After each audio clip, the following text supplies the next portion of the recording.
Assalamualaikum warahmatullahi wabarakatuh. Alhamdulillahirabbil alamin. Akhirnya kita bisa bertemu kembali di sini di acara Kormaku.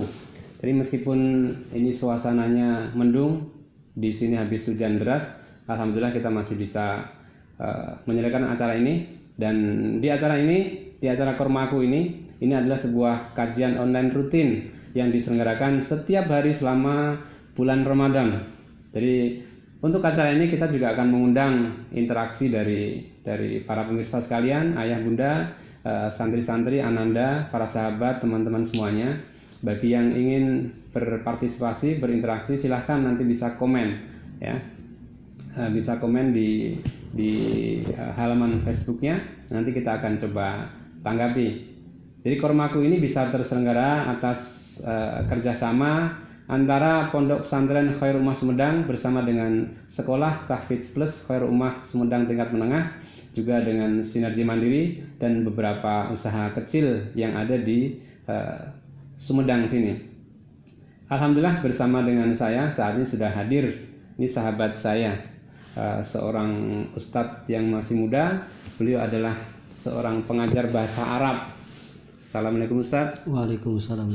Apa kabar Ustaz? Sehat? Alhamdulillah bikhair. Alhamdulillahirabbil alamin. Di sore hari ini di Kormaku ini tentunya kita akan coba membahas materi yang sangat menarik, dan kita usahakan setiap harinya kita akan bahas tema-tema yang selalu menarik untuk dibahas. Dan tema sore hari ini kita akan bahas tentang inspirasi Quran surat An-Nahl ayat 78. Betul Ustaz ya? Ya. Baik, untuk kedepannya saya persilahkan kepada Ustadz Taufik untuk bisa menyampaikan materinya, yakni tentang inspirasi Quran surat An-Nahl 78. Para pemirsa tetap stay tune di sini karena pasti akan ada informasi-informasi yang sangat berharga. Silakan Ustadz, barangkali ada yang mau disampaikan. Ya, terima kasih banyak. Bismillahirrahmanirrahim. Alhamdulillah wassalatu wassalamu ala Rasulillah wa ala alihi wa sahbihi wa man walah. Wala haula wala quwata illa billah.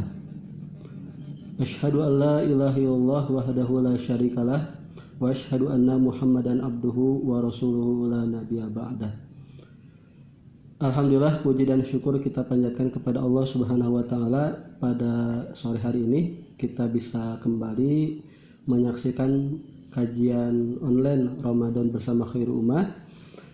Pada kesempatan hari ini saya diminta jadi pembicara untuk menyampaikan tentang inspirasi dari surat An-Nahl. Ya, sebelumnya izinkan saya untuk membacakan Al-Quran tentang keutamaan mencari ilmu. Ya. Dalam surat Al-Mujadalah disebutkan, A'udzubillahi minasyaitonirrajim. Yarfa'illahu alladhina amanu minkum walladhina utul ilma darajat. Allah Subhanahu wa taala akan mengangkat derajat orang-orang beriman di antara kalian dan orang yang diberikan ilmu beberapa derajat. Ibnu Abbas berkata, mengomentari ayat ini, bahwa posisi derajat orang yang berilmu itu di atas daripada orang yang beriman. Bahkan disebutkan bisab'i mi'ah darajat, 700 derajat, ya. Di ayat ini ditegaskan bahwa posisinya itu jauh lebih tinggi daripada orang beriman, ya. Karenanya ayat ini menjelaskan kepada kita begitu mulianya, begitu agungnya orang yang memiliki ilmu. Bahkan di ayat yang lain sangat banyak menjelaskan tentang keutamaan ini. Bahkan di hadis-hadis dijelaskan bahwa malaikat itu menurunkan sayapnya, ya, menaunginya kepada para penuntut ilmu. Nah, itu ya. Makanya sebagai seorang muslim tentunya kita tidak cukup hanya sampai iman saja, tapi juga harus berilmu, karena beriman juga butuh ilmu. Artinya ketika kita sudah beriman, kita kan perlu beramal juga Ustaz ya. Untuk beramal tentu dibutuhkan ilmu. Iya. Nah, ini gimana kalau ada orang beramal tapi tanpa ilmu?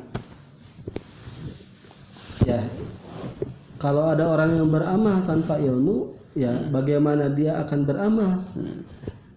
Sementara dia tidak tahu ilmunya, otomatis dia akan melaksanakan ibadah misalnya dalam keadaan jahil. Ya. Dia sholat subuh 4 rakaat misalnya, ya memang secara jumlah banyak 4 rakaat, padahal amalnya tidak akan diterima oleh Allah Subhanahu Wa Taala gitu. Ya. Ya, termasuk amal yang lain. Artinya menuntut ilmu itu wajib, Ustaz ya. Tentu kalau misalnya wajib, ini apakah ada proses-proses atau tahapan tertentu ketika seseorang menuntut ilmu, atau proses tahapan itu diserahkan kepada kita. So kalau mau menuntut ilmu silahkan jalankan, yang penting menuntut ilmu. Atau ada proses-proses tertentu, Ustaz?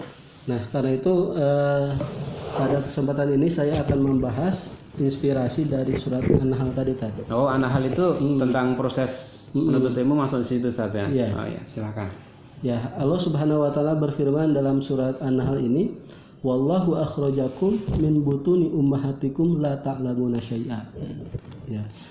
Dan Allah yang telah melahirkan kalian dari perut ibu kalian. Ya. La ta'lamuna syai'a. Kalian awalnya tidak tahu apa-apa. Ya, kita tuh bodoh, kita tuh tidak tahu, jahil. Ya, la ta'lamuna syai'a. Lalu Allah kemudian memberikan kita modal, memberikan fasilitas ya berupa pendengaran, penglihatan, juga berupa akal ya. Wa ja'ala lakumus sam'a wal absara wal afidah. Pendengaran, penglihatan, juga pikiran. Ya, akal gitu. Nah, inilah modal kita untuk bisa memperoleh ilmu, untuk mendapatkan pengetahuan. Nah, makanya Allah Subhanahu Wa Taala dalam ayat ini ingin memberikan kita isyarat, ingin memberikan kita petunjuk bahwa mencari ilmu itu melalui tahapan-tahapan ini. Ya, yang pertama kita belajar apapun sebenarnya, belajar ilmu apapun, termasuk bahasa, termasuk informasi-informasi yang lainnya, itu melalui proses mendengar terlebih dahulu. Ya, kita mendengar orang-orang di sekitar kita mendapatkan informasi baru, mendapatkan ilmu baru.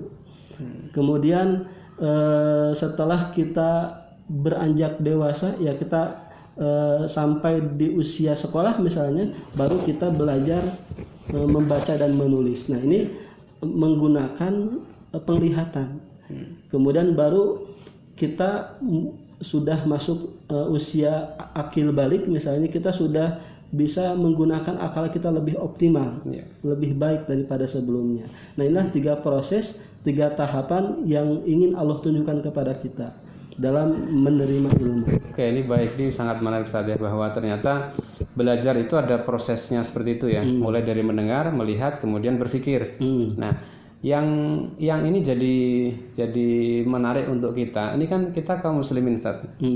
Tentu kita pengen supaya kita juga, anak-anak kita, generasi kaum muslimin yang lain itu punya kemampuan, punya ilmu, misalnya ilmu bahasa Arab, punya ilmu Al-Quran. Berarti asalkan tiap hari gitu ya, ketika mereka sejak kecil tiap hari kita dengarkan dengan lantunan ayat suci Al-Quran atau percakapan-percakapan bahasa Arab melalui tape recorder atau lewat HP, itu jadi sebenarnya akan memudahkan mereka ketika mereka belajar nantinya. Betul. Itu gimana prosedurnya, Ustaz? Ya, jadi di ayat ini Allah Subhanahu Wa Taala ingin memberikan kita petunjuk itu, ya. Belajar apapun, termasuk belajar bahasa, itu dimulai dari mendengarkan. Bahkan kita pun sudah melihat dan membaca banyak penelitian bahwa bayi yang ada dalam kandungan, ya masih dalam kandungan itu alat indera yang pertama kali aktif itu adalah pendengarannya. Ya, makanya para ilmuwan di barat menyarankan supaya bayinya cerdas, ya, diperdengarkan musik-musik klasik, ya, Beethoven dan lain-lain, ya. Untuk kita kaum muslimin, ya kita bisa memperdengarkan Al-Qur'an, ya. Sejak anak kita masih dalam kandungan. Nah, inilah pendidikan yang bisa kita berikan sejak awal gitu, sebelum mereka lahir ke dunia. Ya baik Ustaz, ini maaf ya dipotong sebentar. Berarti ketika kita ingin mendapatkan inspirasi dari Quran surat An-Nahl ayat 78 ini sebenarnya arahnya ke proses bagaimana kita belajar Ustaz ya. Betul. Nah, ini menyambung dari yang tadi nih. Nah, para sahabat, para pemirsa sekalian, ayah bunda, para santri, ananda sekalian yang dirahmati Allah, yang ada di rumah maupun di perjalanan, ini tentu menjadi sebuah ilmu bagi kita semua. Barangkali ada yang sudah tahu, tapi juga ada yang mungkin ini informasi baru gitu. Termasuk saya juga barangkali ya, dulu pernah mendengar, lupa, kemudian ini sekarang mendengarkan lagi dari Ustadz Taufik. Ini ada tambahan ilmu buat kita semua. Nah, kita akan coba pertajam dengan apa yang dijelaskan Ustadz Taufik ini untuk kedepannya. Dan sebagai informasi, para pemirsa bisa bertanya juga secara interaktif untuk menyampaikan di kolom komentar. Yang Mas kameramen kalau mau bertanya juga silahkan, namanya kayak wajahnya tuh wajah mau bertanya gitu. Mangga dipersilahkan. Nah, kita akan lanjutkan pembahasan kita. Nah, ini menarik sekali tentang bagaimana cara belajar tadi Ustaz. Artinya begini, kayak misalnya nih, sekarang ini kan mulai tinggi ya giroh semangat orang untuk belajar Islam, belajar bahasa Arab, belajar Al-Quran, baik itu menghafal Al-Quran maupun untuk menguasai bahasa Al-Quran. Nah, kalau kita mengambil inspirasi dari Quran surat An-Nahl ayat 78, ini misalnya nih, ini sebenarnya, nah Ustadz kan, sebagai informasi ya, sekedar informasi, Ustadz Taufik ini adalah pengajar bahasa Arab. Jadi sekalian kita pertajam dengan beliau. Tentu beliau punya metode yang sangat baik bagaimana cara menguasai bahasa Arab dan juga bahasa Al-Quran. Nah, ini yang mau saya tanya Ustadz ya. Sebenarnya bagaimana cara cepat belajar bahasa Arab ini Ustadz? Kalau misalnya kita mengambil inspirasi dari Quran surat An-Nahl ayat 78 tadi. Ya. Agar kita bisa menguasai bahasa Arab, juga menguasai bahasa asing lainnya, ya. Oh, berarti bukan bahasa Arab Ustadz? Bukan hanya bahasa Arab. Ya, bahasa asing lainnya kita bisa mengambil inspirasi dari ayat ini, ya, dengan cara mendengar terlebih dahulu, ya, mendengar orang Arab ngomong gitu. Bagaimana orang Arab ketika mereka berbicara, kita bisa perhatikan, ya, kita bisa dengarkan baik-baik kata-kata mereka. Makanya metode yang saya kira tepat untuk pembelajar awal bahasa Arab adalah metode mendengar terlebih dahulu. Ya, artinya kita tidak memulai belajar bahasa Arab dari kaidah nahwu shorof, ya. Jadi banyak orang ya ketika mulai belajar bahasa Arab itu mereka memulainya dari kajian nahwu, ya. Kemudian belajar shorof, ya, atau nanti mereka belajar kitab jurumiyah, itu bagus, ya. Tapi ada tahapan yang lebih yang lebih didahulukan lagi daripada itu, ya, yaitu kita melalui proses dengan proses mendengar dulu. Makanya ada penelitian dari sisi pembelajaran bahasa Arab ini, karena setiap orang itu memiliki kemudahan ketika mereka mendengarkan kata-kata Arab kemudian mereka mengikutinya, ya, persis seperti ketika bayi lahir ke dunia mereka kan belajar bahasa tadi, ya, mereka belajar bahasa sesuai dengan tempat mereka dilahirkan, tempat lingkungannya, ya, lingkungannya mereka berada, ya. Misalnya bayi yang dilahirkan di Amerika, ya, dia akan berbicara bahasa Inggris, begitu. Orang yang dilahirkan di tanah Arab, mereka akan berbicara bahasa Arab. Juga ketika ada bayi yang dilahirkan di Sumedang, ya mereka akan berbicara bahasa Sunda. Gitu. Nah, makanya proses mendengar ini sangat penting, ya. Makanya ketika kita, ya, usia sudah segini misalnya baru mau mulai belajar bahasa Arab, mulai dari mana? Ya sama seperti bayi ketika dilahirkan. Dengerin aja banyak-banyak dulu Dengerin ya. aja banyak kosakata. Dengerin banyak orang Arab ngomong ya. Kalau di zaman hari ini ya kita diberikan banyak kemudahan sebenarnya. Kalau dulu orang ingin belajar bahasa Arab harus ke Arab gitu. Kalau pengen benar-benar fasih ya. Tapi kalau sekarang kita sangat dimudahkan ya, belajar bahasa Arab kita bisa langsung download ya, atau bisa kita lihat di YouTube, itu banyak film-film bahasa Arab, banyak ceramah-ceramah bahasa Arab, kita bisa mendengarkannya ya. Tentu ini berproses seperti itu ya. Dan sekarang sebenarnya ada metode yang lebih sudah tersusun rapih lagi, sudah tertata lebih baik lagi, kita bisa ikuti gitu. Nah, tapi poin pentingnya adalah belajar bahasa itu juga dimulai dari mendengar begitu. Ya, mendengar orang lain, orang Arab berbicara seperti itu. Berarti asalkan kita perbanyak mendengarnya, dengar aja dulu terus. Lama-lama kan nanti akan ketemu juga nih apa namanya, entah itu logatnya, kemudian juga ada kosakata yang awalnya apa sih ini nggak jelas, tapi karena kita sudah sering mendengar, akhirnya lama-lama akan jelas di pendengaran kita, Ustaz ya. Nah, ini tentang bahasa Arab nih. Sama halnya ini kan kaitannya juga dengan keinginan kita, cita-cita kita bahwa kita pengen punya anak-anak yang hafal Quran. Tentu para pemirsa, ayah bunda juga pengen anak-anaknya memiliki kemampuan di dalam menghafalkan Al-Quran dengan cepat, dengan metode yang tepat. Ini apakah bisa juga dipakai untuk metode menghafal Al-Quran, Ustaz? Bisa ya.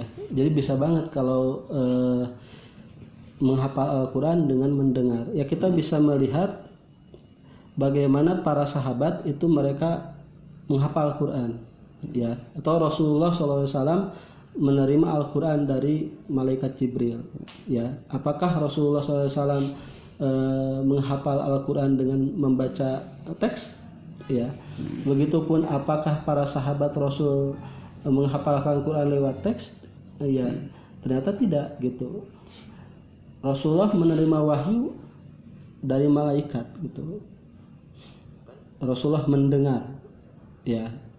Kemudian Rasulullah mengajarkan Al-Quran kepada para sahabat itu tidak melalui tulisan, tapi melalui suara beliau yang didengarkan oleh para sahabat begitu. Dan fakta di kaum muslimin pun ya, baik di masa lalu ataupun masa kini, kita bisa menyaksikan banyak sekali anak-anak kaum muslimin, mereka umurnya di bawah 10 tahun ya, tapi mereka sudah hafal Al-Quran 30 juz ya. Ada yang umur 5 tahun, 7 tahun, 10 tahun gitu ya, sudah hafal Al-Quran ya.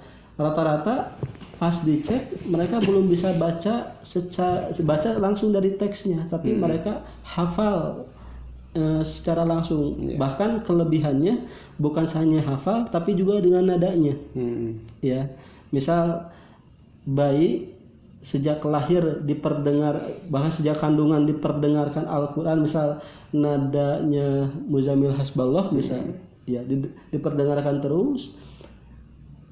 Pas lahir ketika dia baca nadanya akan seperti itu. Nadanya bakal begitu. Lebih mudah menirukan menirukan ya. Persis seperti kita menghafal lagu ya.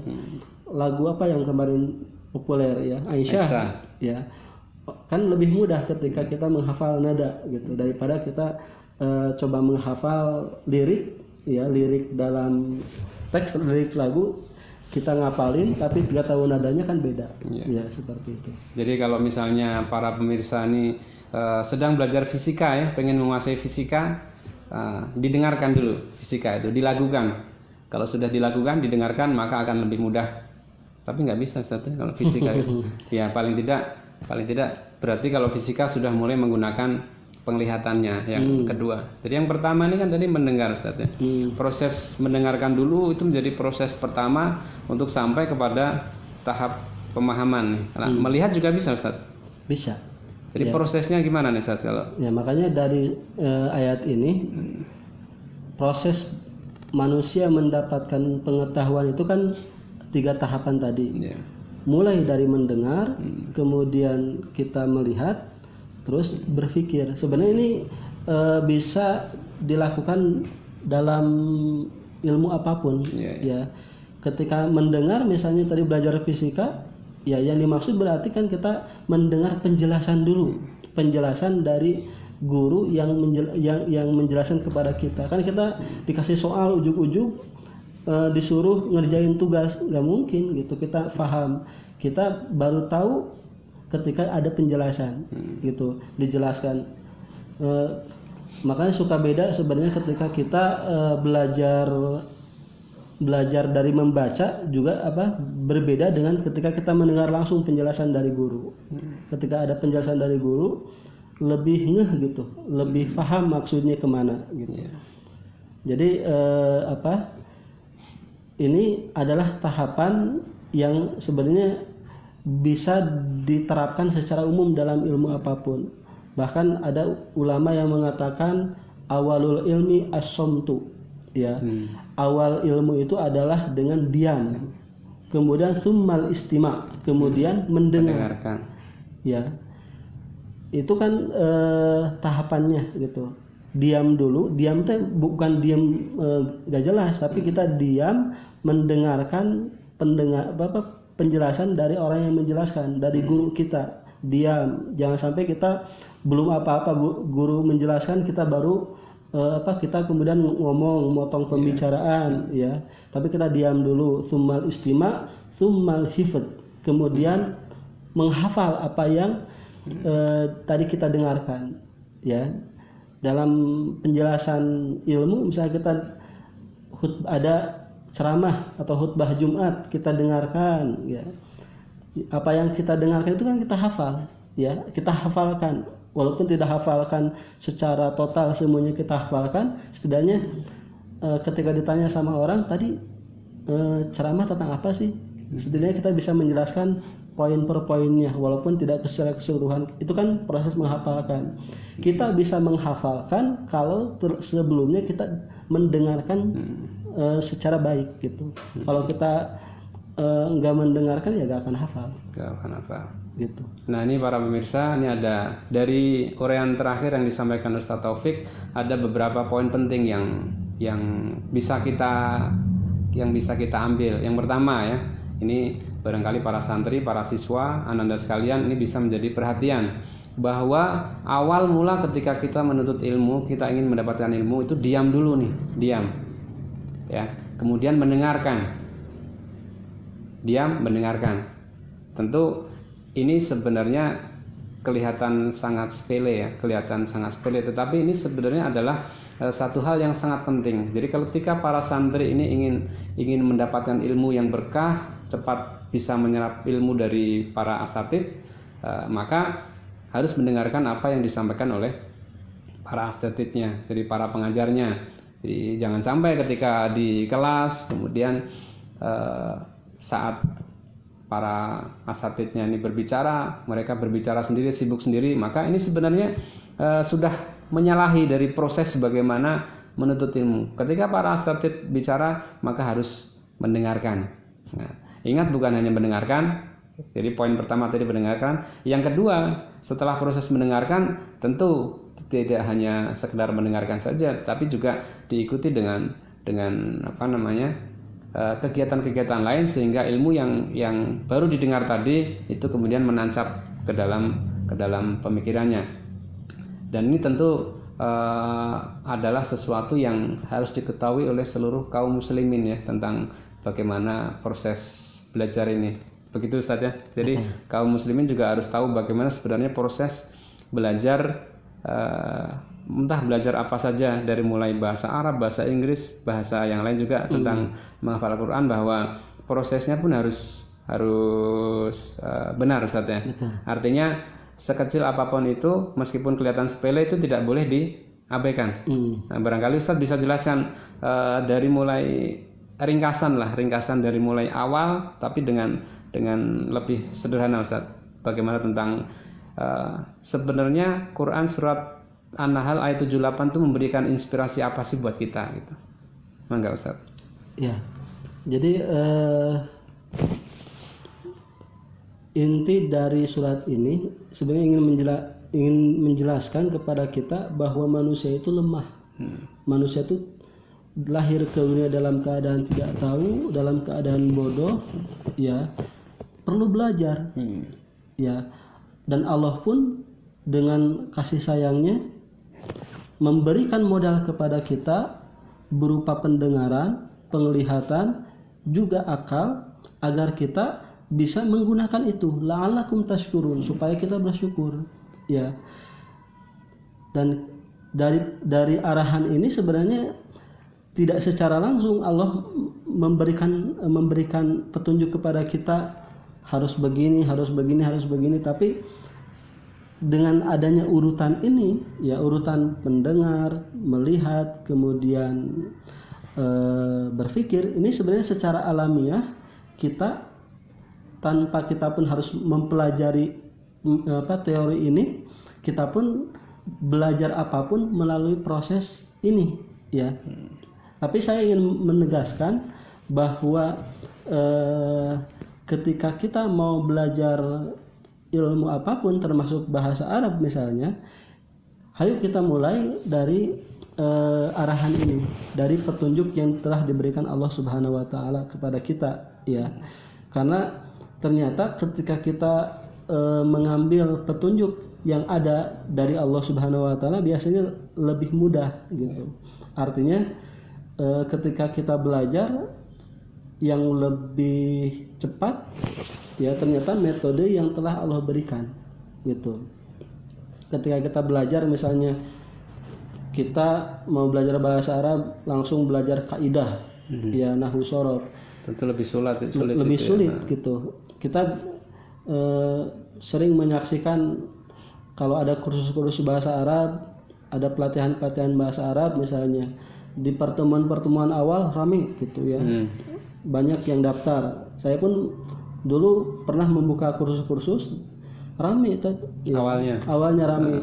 Pertemuan-pertemuan selanjutnya berkurang sampai habis, ya, sampai habis. Akhirnya nggak ada lagi yang mau belajar. Itu penyebabnya apa, Ustaz? Ya, penyebabnya bisa jadi dari sisi niat yang membelajar, semangatnya, atau dari sisi materi pelajaran bahasa Arab itu sendiri, ya. Karena semakin lama semakin dalam, belajar bahasa Arab itu kok semakin membingungkan gitu kan. Yang kebayangnya ini i'rab, ini ada marfu, ada mansub gitu, ya. Ini maksudnya apa, ya. Karena ternyata pengalaman, ya, sudah belajar kaidah sedalam apapun itu belum cukup gitu, ya. Misalnya, ya, saya sering menemukan ada yang sampai hafal kitab Jurumiyah misalnya. Dia sudah belajar talaki kitab Jurumiyah ini ke para asatiz gitu, ya. Tapi hasilnya tetap dia itu hanya sebatas hafal kaidah. Ketika disuruh baca kitab, dia masih banyak belepotan gitu. Bahkan untuk menerjemahkan kalimat-kalimat sederhana pun kesulitan. Karena untuk belajar bahasa Arab itu kita harus memahami ada anasirul lughah, ada maharatul lughah. Anasirul lughah itu unsur-unsur bahasa. Ada 3 unsur bahasa yang harus kita pahami. Ada aswat, ada mufradat, kemudian ada at-tarakib. Aswat itu adalah, ya, suara gitu. Ada ha, kha, qa, do, dan lain-lain, ya. Dimana aswat orang Indonesia dengan aswat orang Arab asli ini modal awalnya berbeda, ya. Orang Arab ya sudah terbiasa, mereka sudah sering mendengar, makanya sering lebih mudah mengucapkan huruf-huruf itu. Kita kadang suka ketukar antara ha dengan ha, ya, ha dengan ha gitu. Atau kadang kita mengucapkan sesuatu ketelan sendiri, go, ka, ya. Kadang tidak pas sesuai dengan makhraj yang diinginkan oleh orang Arab, beda gitu, ya. Karena beda pelafalan berarti beda arti juga nanti. Syadid dengan sadid itu beda artinya, ya. Makanya yang pertama aswat ini unsur pertama yang secara modal itu berbeda antara orang Arab dengan orang Indonesia. Mufradat, kosakata, orang Arab mereka sudah paham ya kosakata sederhana. Disebutkan babun, kitabun, qalamun, madrasatun, sudah paham artinya. Ya. Kalau kita disebutkan orang yang pertama kali belajar babun, masih bingung apa babun. Ya, kitabun, madrasatun, pasti bingung gitu. Apalagi di tahapan unsur yang ketiga at-taraqib. Kaifa halu? Ana adhabu ilal madrasah. Ya. Khud hadal qalam. Mata tastaiqid itu banyak yang semakin lebih bingung lagi gitu. Karena susunannya mulai kompleks ya. Lebih kompleks. Ya, pengalaman dulu pas awal-awal belajar bahasa Arab ditanya sama dosen. Ya, ditanya kaifa haluk? Ya, saya jawabnya ahlan wa sahlan. Paling mudah Ustaz kalau ada pertanyaan kita nggak ngerti itu senyum. Karena senyum itu adalah jawaban bagi semua pertanyaan. Begitu Ustaz.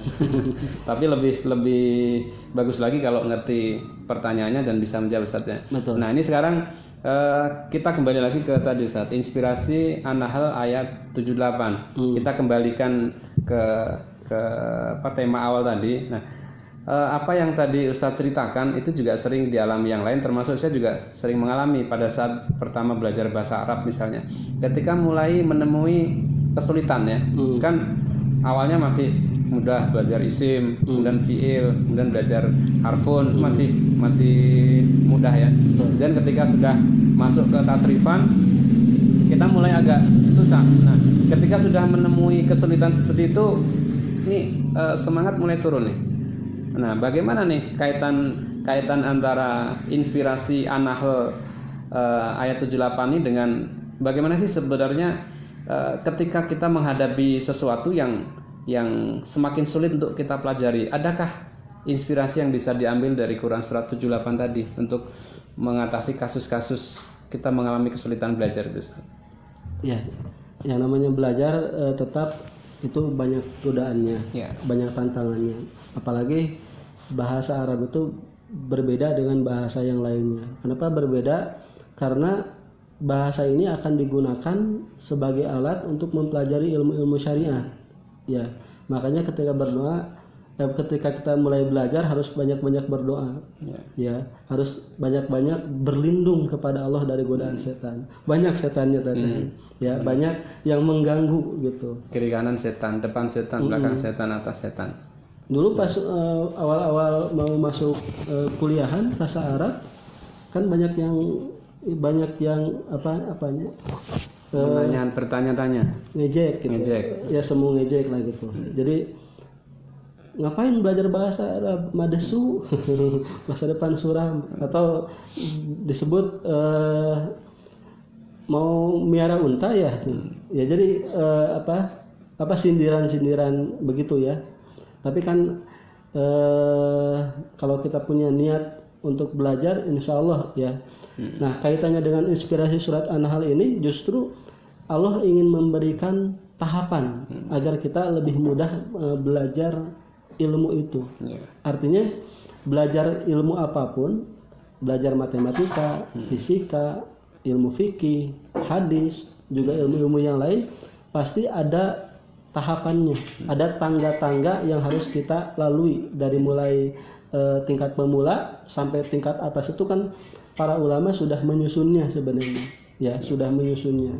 Artinya ketika kita ingin belajar ilmu fikih, mulailah dari kitab-kitab yang tipis, ya, tidak langsung yang tebal, yang berjilid-jilid 20 jilid gitu ya, kan gaya seolah gitu ketika kita belajar kitab-kitab yang tebal, padahal kan kita tidak akan dapat apa-apa kalau kita belajar langsung dari yang tebal itu. Tapi kalau kita mulai dari yang tipis-tipis dulu, kita akan ringan. Jadi ketika kita menghabiskan satu kitab, kita akan merasa itu prestasi.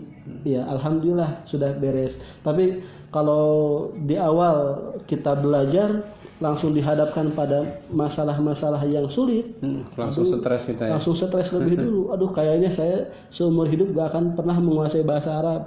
Ya, kan itu yang terjadi pada banyak orang. Gitu. Orang sudah stres duluan, sudah menyerah duluan sebelum finish gitu. Ternyata ya untuk belajar bahasa secara khusus, belajar kaidah itu menurut saya kurang cocok dipelajari oleh orang Indonesia, ya. Tapi ini tingkat lanjutannya, ya. Baru akan dipelajari ini baiknya setelah menguasai listening, speaking, gitu ya, kemampuan mendengar, kemudian berbicara. Itu kalau sudah menguasai dasar-dasarnya kita sudah ada, tadi 3 unsur yang tadi disebutkan, aswat, al-mufradat, juga at-tarokib sudah ada dasarnya, kita tidak akan terlalu kebingungan gitu. Karena lebih mudah. Ya, baik para pemirsa, ayah bunda, ananda, para santri, sahabat sekalian, tadi menarik sekali ya. Ada tadi di antara apa yang disampaikan kita melihat bahwa ada satu pesan penting tadi. Jadi ketika kita mau mulai belajar, pertama sekali harus berdoa agar dijauhkan dari setan, ya, harus dijauhkan dari setan. Kenapa? Karena setan itu pasti akan banyak menggoda kita. Ya, makanya kita baca doa dulu. Kita baca doa dulu agar kita dijauhkan dari setan saat kita belajar. Betul begitu, Ustaz ya? Betul. Nah, baik. Ini kita sudah mulai masuk di sesi akhir karena sudah mulai mau mendekati waktu maghrib. Ya, kita sudah mau mendekati waktu maghrib. Saya mengucapkan terima kasih kepada para pemirsa sekalian. Ini ada yang dari Tangerang, ya. Dari Tangerang, assalamualaikum. Yang dari Tangerang. Kemudian ada yang dari Tasikmalaya hadir. Assalamualaikum sahabat yang dari Tasikmalaya. Kemudian ada yang dari Cikarang juga hadir, alhamdulillah. Kemudian dari Bandung, dari Sumedang juga hadir, dari Bogor juga hadir. Terima kasih atas perhatiannya. Mudah-mudahan apa yang disampaikan oleh Ustadz Taufik Sutarahman ini bisa memberikan sedikit pencerahan, bukan buat kita saja yang ada di sini, tapi juga buat para pemirsa, ayah bunda, ananda sekalian, sahabat sekalian. Ketika kita akan belajar, tentu ada proses-proses yang harus dilalui. Mulai pertama dari kita kuatkan niat dulu tentunya ya. Kemudian juga ada proses-proses tertentu bahwa kita bisa belajar mulai dari mendengarkan dulu. Ketika susah, didengarkan aja Ustaz ya terus ya. Ketika masih kesulitan, dengarkan aja dulu terus. Ketika masih kesulitan juga, dengarkan terus.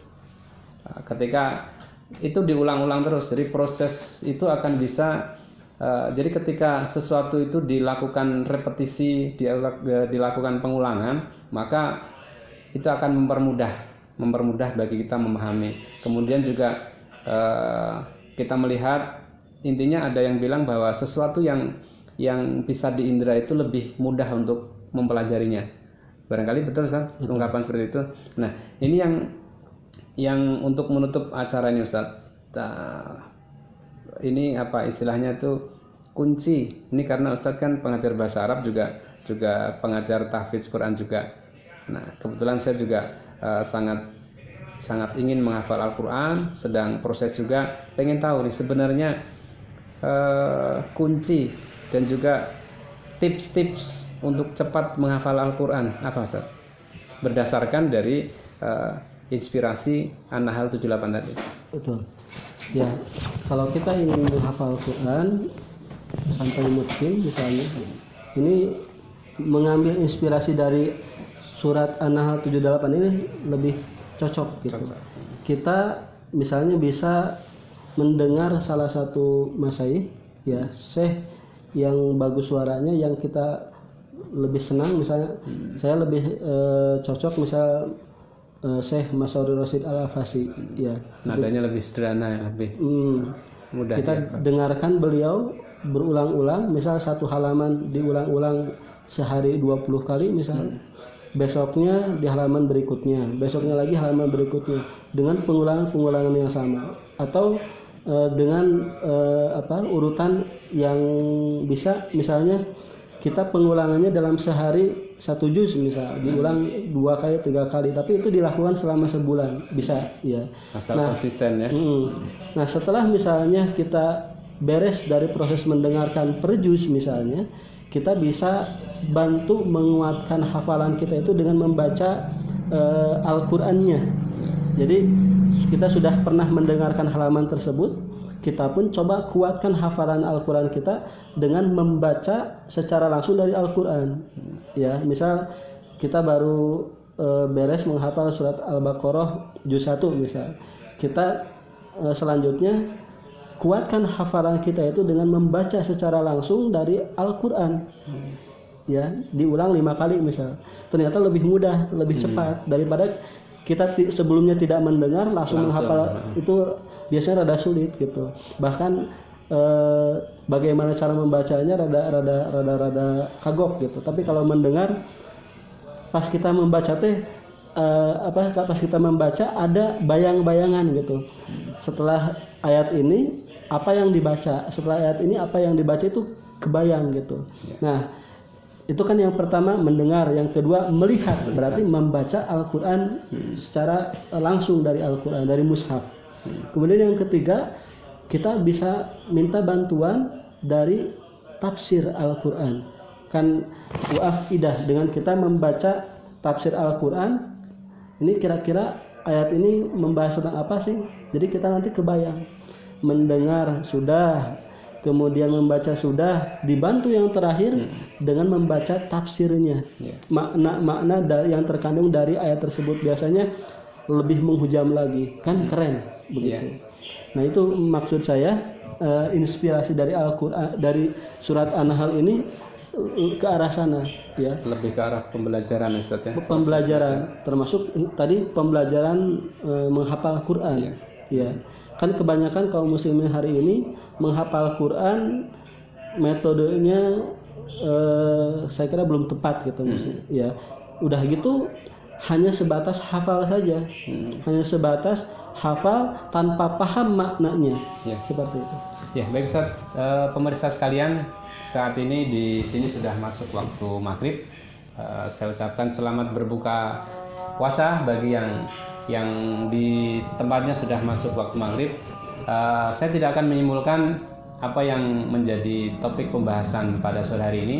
Silahkan para pemirsa simpulkan sendiri. Intinya adalah mari kita terus belajar, mari kita terus mengkaji Islam, dan kita tutup acara kajian online Ramadan bersama ke rumah ini dengan doa kafaratul majlis bersama. Subhanallah, asyhadu an la ilaha illallah, astagfirullah. Sekian dari kami. Wassalamualaikum warahmatullahi wabarakatuh.